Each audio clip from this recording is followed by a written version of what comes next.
Hello, Shirley Adams for the Sewing Connection, Series 16, Program 3. I love the huge variety of buttons available on the market, and in my travels I sometimes spend hours in a great button department. Frequently I buy with no garment in mind whatsoever because sooner or later I know I'll need them and then won't be able to find them at that time. Because of the color or the texture or the mood of an outfit, the perfect accent at times may be non-existent. Should that be your problem, let's put together some ideas of our own. What I have here on the table is just a whole array of things that I'm going to be doing, and a lot of these start out with button forms. Now they've been on the market forever, and there are a couple of varieties here. Some of them have teeth inside, and you just use these by getting the fabric connected in those teeth. Others of them have a little mechanism here that you push the fabric inside and push the button form in, and I'll make a little of each of them just to show you they really are easy. Now what also you'll find is on the back of these packages you'll find these circles, and what they are the sizes of the buttons, so you know exactly what size fabric to cut, because what you need in fabric is exactly twice the diameter as the button itself.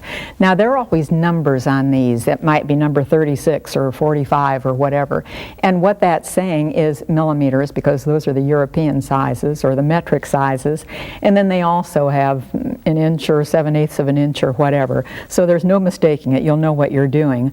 Usually though, you find on any button cards you find some number which is probably one of each, both the ours and the metric system, so that you can easily identify what size buttons. And by the way, when you make buttonholes, they of course have to be made the right size for those buttons, so remember those things all along the line. Well, what I'm going to do first is maybe decide what size button forms I have here, and then I need to cut out a circle that size. Well, since they have these nice circles on the back, the easy way to do that is just put something over it, because I don't want to cut my package apart. I want to keep it intact so that the unused buttons can stay in there. But if I just put something see-through down, what this is the backing after I took little labels off it, sticky labels. So I just saved that to use it for this, and you can see through it, so you can trace the exact size of the circle you need and then cut it out and use that as the pattern. I'm going to be doing something on this size button, and that took this size pattern, twice the size of the button. And notice with these buttons there are a couple of different types here. Some of them have rounded tops, and some of them, I don't have one right here I guess, but some of them have flat tops. So think what it's going to work out best, or which type will, for the button you're going to make. And for some buttons it wouldn't make any difference. Either one will do. Other times, as you'll see as I do some of these, it very definitely might make a difference. Well, I already have this fabric folded, because usually you're going to make more than one button. I already have this folded a few times, and the button shape on top of it, and if I'd put on my glasses I could probably see what I'm doing a little bit better here. Okay, so I'm just going to cut this out through all those thicknesses at once, just to make the job a little quicker. And if I cut this a speck bigger than what that circle is, it's all right. If I cut it smaller, I might have a little problem. So not too much bigger, and depending on how soft the fabric is, you know, be a little careful there.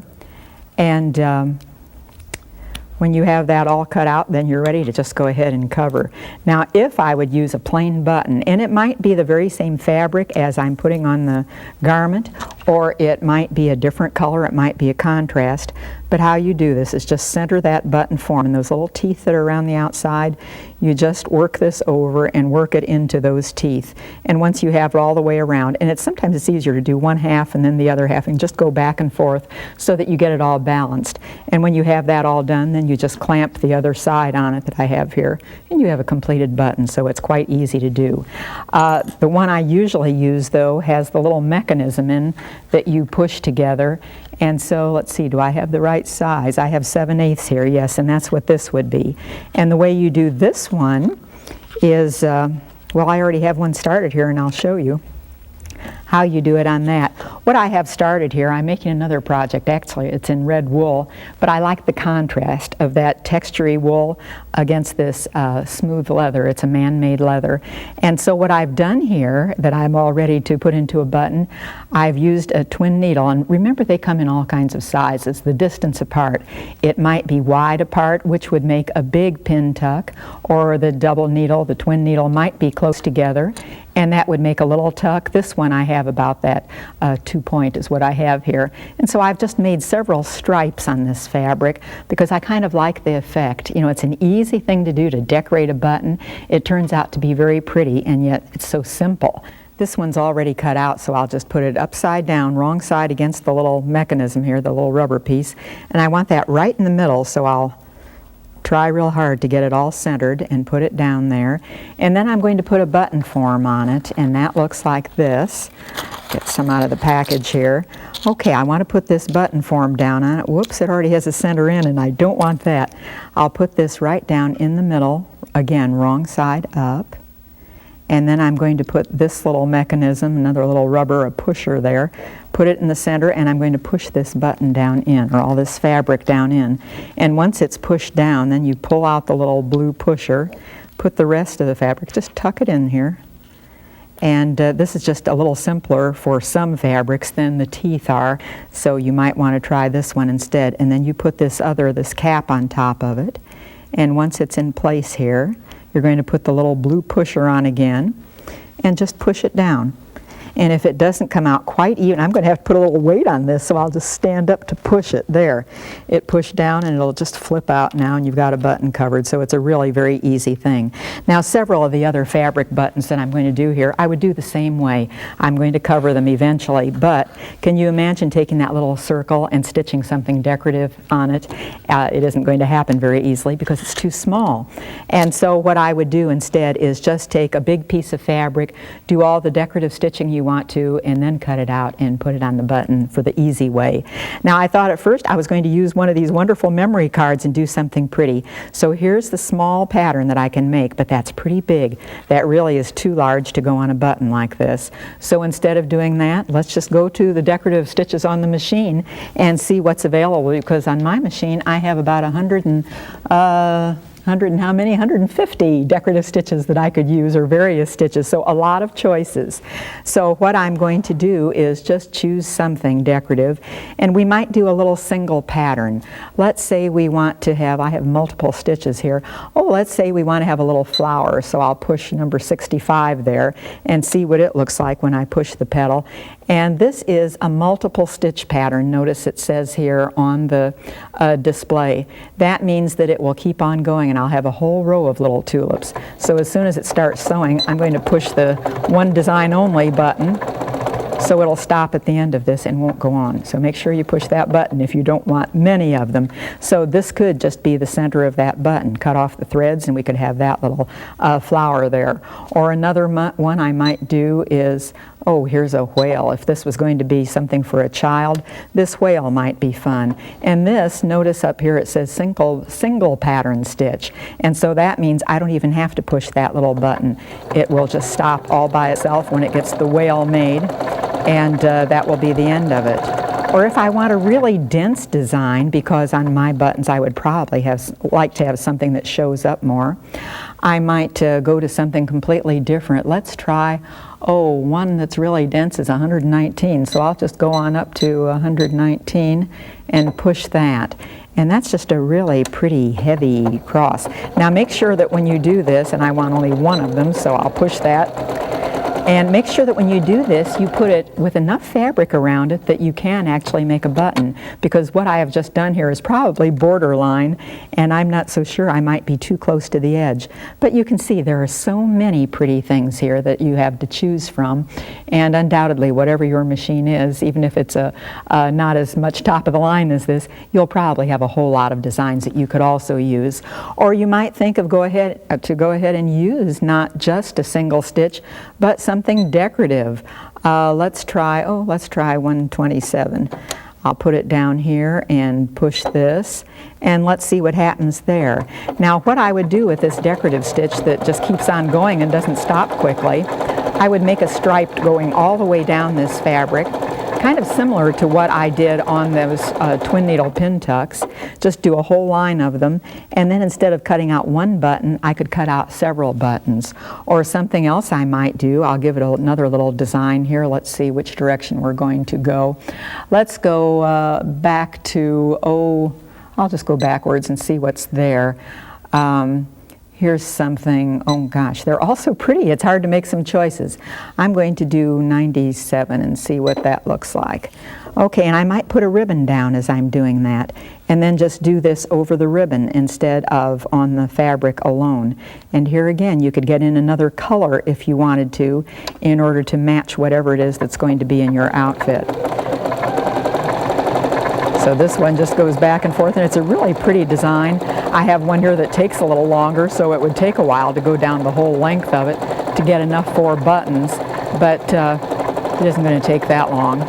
So anyway, you can see by now I have about enough for 1 button. I would have to do enough for the whole line of buttons at one time. But it might be fun to put a ribbon or a cord or something else in there and see what you can do that's different. So your machine just offers endless options for coming up with some really pretty decorative buttons.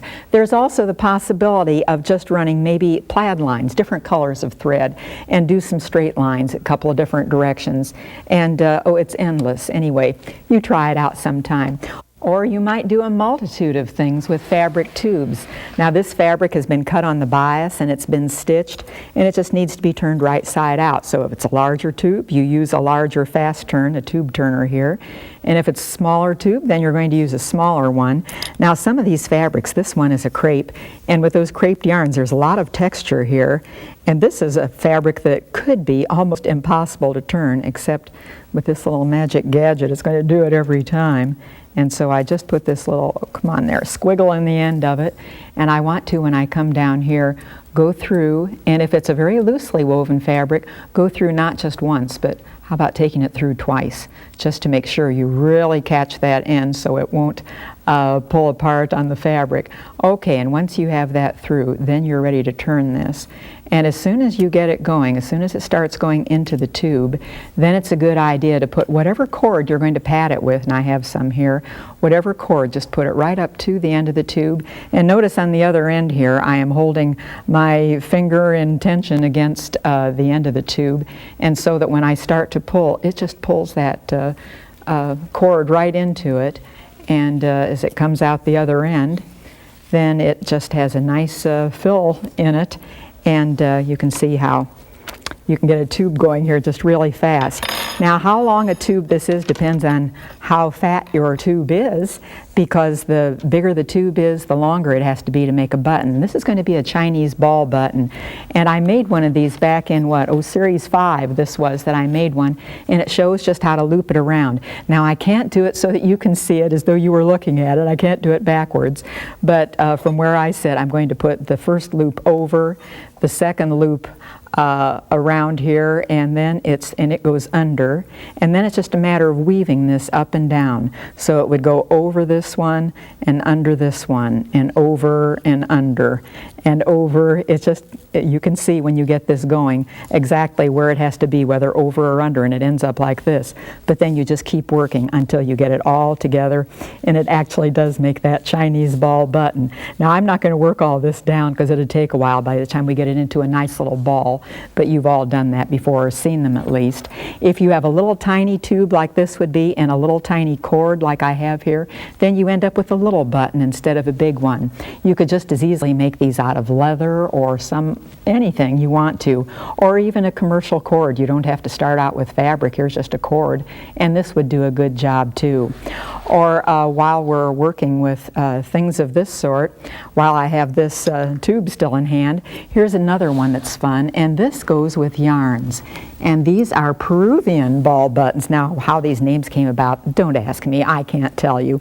But what this one is any kind of yarn will do, and a lot of the pretty novelty yarns might make nice little buttons. And what I have here is a variegated one, but I first need to take any kind of a tube, pencil, anything will do, and I want to lay this one cord, it's about 6 inches maybe, along the top. or along next to it. Just hold it onto the tube, and then I'm going to take all this yarn, and how much I have here, I don't know. I'm just going to start winding it, and I have, a considerable amount, and just keep winding it, maybe 30, 40 times around, whatever it takes, depending on the size of the tube and the size button you want. The more yarn you wind around here, the more firm it's going to be, the more like a button it will be instead of just a decorative little thing. And so once I get this wound around, by now I must be up to 50. I'm just going to cut it off here. And what you do then, that first one that you laid down here, go ahead and tie a knot. And once I have this knot tied, then I just tighten it up and slide this off. And I usually twist this around twice, because that way, without holding a finger on it or anything, it works better. And then just slide it off the tube, and then pull that knot tighter, and it comes around in a nice little firm ball. And this might be a good choice if you have some yarns that really go with whatever fabric it is you're using. So you could do this. You could also use some of these yarns for something that's kind of fun. Now what I have here is just buttons, just flat buttons. Here's what the button looked like that I've already done here. It looks like this, and it has a little rim around the edge. It's simply a commercial button. Here's another one that I have on here. Now what I've done is put a couple of toothpicks into the center of a spool of thread to hold everything in place, and then I've put the button down over those toothpicks so it holds in place here. And then I need to cover it all with something. It could be this yarn or whatever it is. I'm making right now a suit out of this. It's a silk, it's a variegated silk. It has all kinds of colors in. That's what I've done this button out of, actually. I've just used this yarn. I could also use a commercial cord like this. There are a whole lot of those that are available. Or I could also use a little tiny tube and put that around. But the way I'm going to do this is to, first of all, just cover it with the fabric glue. And now some of these fabric glues are not going to withstand washing or dry cleaning. Read the labels and make sure that the one you use does. And once I have a lot of glue on this, then it's just putting that cord or whatever it is around. I'll use this yarn because it does nicely. And it's just going to be, I'm going to start in the middle. And if you don't want to get your fingers all gooey, you might use a pair of tweezers here and just sort of push it down. And once you, and it can just keep turning because it is, after all, attached to that spool. But anyway, once you have this all glued, go round and round. I'm not doing a really wonderful job here, but you get the idea. It can just be glued in place. Once it's all down there, everything can just dry. Cut it off when you get to the end of it, and just push it down every place and let it dry. Now the reason I had those toothpicks through is so that there will be holes there after we're finished so that you can sew that button on. Otherwise, how are you going to attach it? So there's another way. While we have glue here handy, here's the third one. This makes a nice little toggle button, and what this is just, have you ever made crescent rolls with yeast dough? Probably. Well, that's the same principle that we're using here. You just put this down, whatever it is you use. Here I have a piece of suede, and notice it isn't too big. It's a triangle, but not too big here at the base, because how big do you want that toggle button to be? You have to keep it a reasonable size. So I decided this is going to be the finished size of my button from here to here, and I'm going to need that glue once more, and I'm just going to put a stripe of this down the middle. I have the wrong side of the fabric here, and I'll just put a stripe right down the middle. That big drip I got, I hope it doesn't do anything terrible. And once I have that down, then it's just rolling it the same as you would some yeast dough. And because I have a little bit too much here, I'm going to get something. Here, just cut off a little piece of fabric here. I need something to kind of get rid of that little glue. And once I have something that I can wipe it off with, there, get a little bit of this off and get it out there. Just as long as I got it in the middle, that'll take care of it. And then I'm going to roll this, and once you have it rolled as tightly as you possibly can, you want to roll this. And once you have it all the way down to the other end, and don't be as generous with your glue as I was, because it's a little bit sloppy there to start. I had too much. Now I'm doing fine, because you can see I have a thinner bead of glue. And try to keep it centered so that both sides of it look about the same. And once you get down to the end, it might be best to put a pin in there to hold it until the glue gets really dry. And once it does, then you have a nice little button. Okay, so put a straight pin in there just to not let anything move. And we've got another button. I almost have a bunch of them here made that I could use on something. Now be sure that you cut these, mass produce them, so that when they're all cut the same size, they're all going to turn out the same size instead of cutting them one at a time. Here I have some man-made leather. That would work. Here I just have woven fabric. And if you're going to use fabric, it would be a good idea, because you don't want to see the raw ends of the fabric more than likely. It would be a good idea to first press those ends under at the ironing board, and then trim off the excess fabric, and then roll that up so that it's finished edges, and it's going to look a whole lot prettier that way. Now also, when you're working with these tubes, for instance, here are some that you might do. Now these are just found objects. Sometimes in craft stores or in bead stores, you find beads like this. This is turquoise, and there's a hole in the middle. It might be any kind of a stone, but as long as there's just one hole. It's how do you sew it on and use it as a button? Well, a couple of ways. One way would be to a little fabric tube again here. I tied a knot in the middle of it, because I don't want it to pull all the way through. So with this knot there, then I can just put it through the hole, and these other two pieces here, I can either tie a knot and have that as the top of the button, or I can do a little stitching, cut it off short, and use that as the underside of the button, and the knot shows on top. The other thing you could do is maybe put a bead on top of it, maybe one of these beads, and just sew it on that way with the bead to hold it as a stopper on top. But there are a lot of pretty just found objects. Go into a hardware for that matter and find some pretty objects, maybe just little pieces of metal, and that might be another good idea that you could use. Here I have some others, some beads, and every place you look you get ideas for things like this. For instance, I had this button in my stash, and see how that button is sort of a double thing? It is a button down there, and then it has a little bead on top. And I thought, well, that might be pretty. There's no reason why you couldn't. Just as we had these toothpicks up here for putting the yarn around, there's no reason why you couldn't instead just put this on top, put the toothpicks in to keep the holes open there so that you have something to sew later, and cover the whole thing with beads. Just glue them on. Or you might even, this is a 4-hole button, you might even do a little line of beads on a thread through 2 of them and just sew it on permanently on the button. Use the other 2 holes then, the opposing ones, the diagonally located ones, use those to sew the button on the garment. So when you start doing this, you just keep feeding off it and making more and more ideas. Now I know a lot of you have had a good time with ribbon embroidery for the last few years. It's been going on. There's no reason why you couldn't use some of those ribbons as, so those little flowers, use them as buttons. Here I have one flower, and what this is made from, I'm going to move a whole lot of things here out of the way. What this is made from is this crimped ribbon, and it's just a little bit of it. I didn't need much at all for that, probably about, an inch or a little more here. And it's just a matter of taking this ribbon and twisting it around and doing a couple little stitches at the base of it. And once you have a couple little stitches there, maybe put a little green ribbon around that. And that little ribbon then looks like the base of the bud. And you sew it down to the fabric. And after you get it sewn down like that, that's the time when you put the circle on top, cut it out, and go ahead and cover your button with it. Now any of these buttons, this one is thick enough you can't see through. This blue one that I cut out right at first, let me get one back here, and this you can see the shine of the button form through it. And so this one you would want to use some interfacing under it just so that you don't see the metal shining through, so that it does look pretty and looks more finished.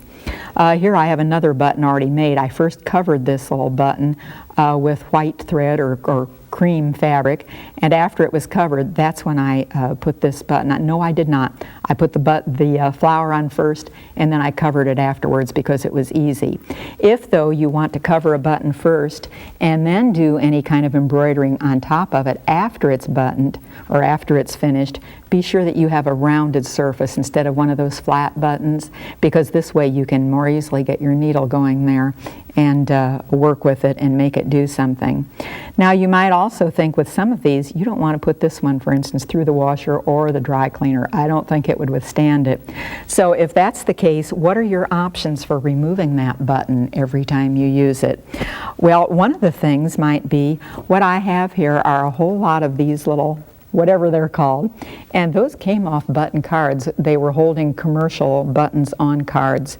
You might save some of those, and every time you want to clean this in any way, go ahead and take the buttons off and just put them on like this instead of sewing them on each time. If you're going to do that, a couple of ways you might make holes for doing it. An awl is one way, A-W-L, awl, and this just pokes through the fabric, and it really doesn't make any holes in the fabric. It doesn't damage it in any way. It just sort of pushes the fibers back and forth, the yarns back and forth, and then the button shank could go through and you could fasten it with that from the back side. Or you might also do it the really nice way and put a machine eyelet there. Probably your machine has a capability for this. And on mine it's, let's see, here it is down here, number 129. So I'll just go back to that and push the 129, and I have an eyelet there. And this also will go on and make several, unless after I get it started, I push my little stop button so that when it finishes this one, that's the only one it'll make. And then I'll move it to the location where it needs to be for the next one. And there it is stopping, so I can just push it on. And if this is going to be the next place, then I start again. And we'll just, again, push the stop button so that we can get that stopped at the right time. And there it is. We're all ready to go. Well, people who sew like to put their personal brand of originality into each project. The buttons are the final touch, but the beginning shape of a garment affords just as many designing opportunities. Next time we're going to move darts around and invent some new places to put them. Come join me then.